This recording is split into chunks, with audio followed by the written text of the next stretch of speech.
आप देख रहे हैं गुना टाइम्स। मैं आपके साथ हूँ ज्योति बैरवा। आइए नजर डालते हैं देश दुनिया की विशेष खबरों पर। निडर खबरें देखने के लिए चैनल को सब्सक्राइब करें। महू में भारत के संविधान निर्माता डॉक्टर बाबा साहेब भीमराव अंबेडकर की 134वीं जयंती धूमधाम से मनाई गई। उनकी जन्मस्थली पर देश भर से पहुंचे लोग। महू से संवाददाता स्वप्निल सोलंकी की रिपोर्ट। महू भारत के संविधान निर्माता डॉक्टर बाबा साहेब भीमराव अंबेडकर की 134वीं जयंती उनकी जन्मस्थली पर धूमधाम से मनाई गई। इस दौरान बड़ी संख्या में पूरे देश से उनके अनुयायी और अन्य लोग उनको नमन करने महू पहुंचे, जिसके चलते जयंती के एक दिन पूर्व से उनके अनुयायियों के महू आने का सिलसिला शुरू हो गया था। इस अवसर पर कई राज्यों से बौद्ध भिक्षुओं के दल भी अपनी उपस्थिति देने भीम जन्मस्थली पर पहुंचे।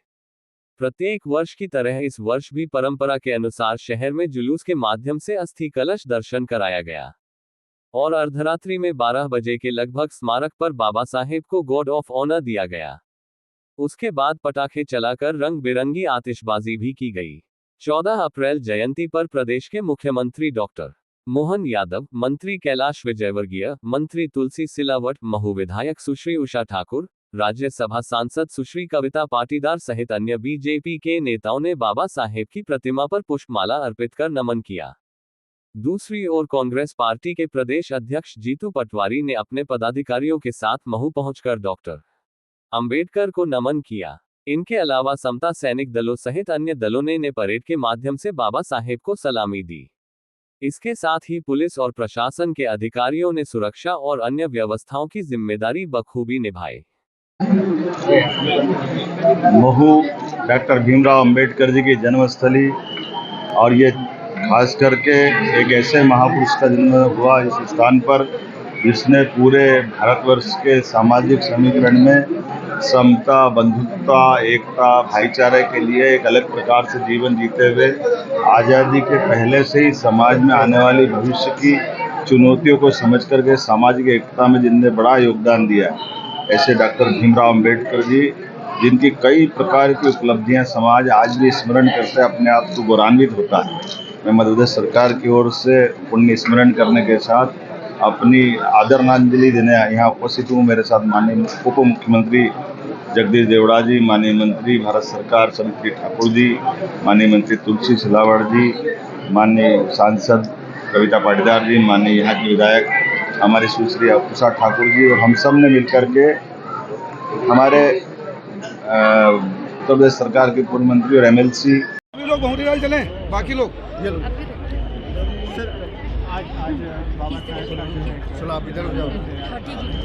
देखिए, हम लोग सौभाग्यशाली हैं कि बाबा साहब का स्मारक बनाने का भारतीय जनता पार्टी की सरकार के अवसर समय हमें मिला था।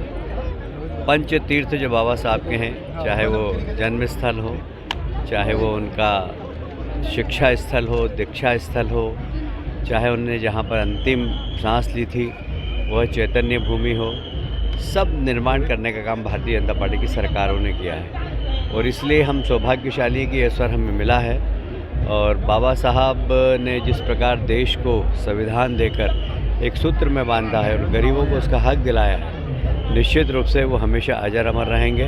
हम यहाँ हर वर्ष उनके चरणों में बैठकर उनसे आशीर्वाद प्राप्त कर सकते हैं। पूरी दुनिया में जो बीजारोपण हुआ संविधान को लेकर, बाबा साहब अम्बेडकर के विचार को लेकर, इस देश की सामूहिक एकता और अखंडता और भाईचारे को लेकर, मौलिक अधिकारों को लेकर और इस देश में समानता, सामाजिक, राजनीतिक और आर्थिक, इसके विज़न को लेकर उनके जन्मदिन के अवसर पर हम उनकी जन्मस्थली पर आज आने का अवसर मिला। मैं सोचता हूँ कि ऐसे में आज शपथ लेने की आवश्यकता है मध्य प्रदेश शासन को, देश के शासन को, कि जो अराजकता देश में हो रही है, संविधान खतरे में आ रहा है, संविधान का समाप्त करने की ओर भारत की सरकार, नरेंद्र मोदी की सरकार जा रही है। जो बाबा साहब अम्बेडकर का अपमान अमित शाह जी ने संसद में किया है, इसके लिए देश के आम नागरिक को जागने की आवश्यकता है। मैं मानता हूं इस बात को कि ये किसी राजनीतिक दल का एजेंडा नहीं हो सकता है। ये बाबा साहब अम्बेडकर का सम्मान और संविधान की रक्षा एक एक देशभक्त नागरिक की भावना के अनुरूप होना चाहिए। संविधान बचेगा तभी देश बचेगा। अगर आप संविधान की रक्षा नहीं कर सकते हैं तो देश खतरे में। मैं मानता हूं इस बात को कि भारतीय जनता पार्टी ने किस तरीके से संविधान का उल्लंघन अलग अलग तरीके से कर रहे हैं। एक हमारी सरकार थी मनमोहन सिंह जी की, कांग्रेस की। बाबा साहब अम्बेडकर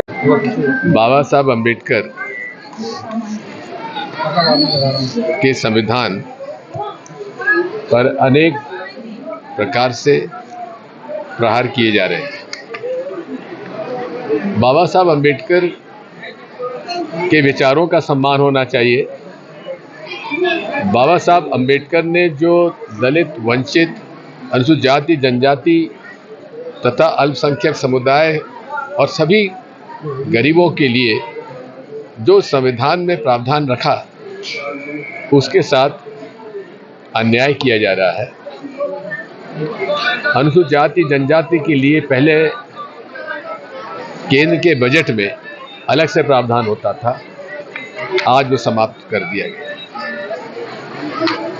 केवल बाबा साहब के विचारों का हम लोग एक इवेंट के रूप में न प्रचारित करें, उसको अंगीकार करें। आखिर बाबा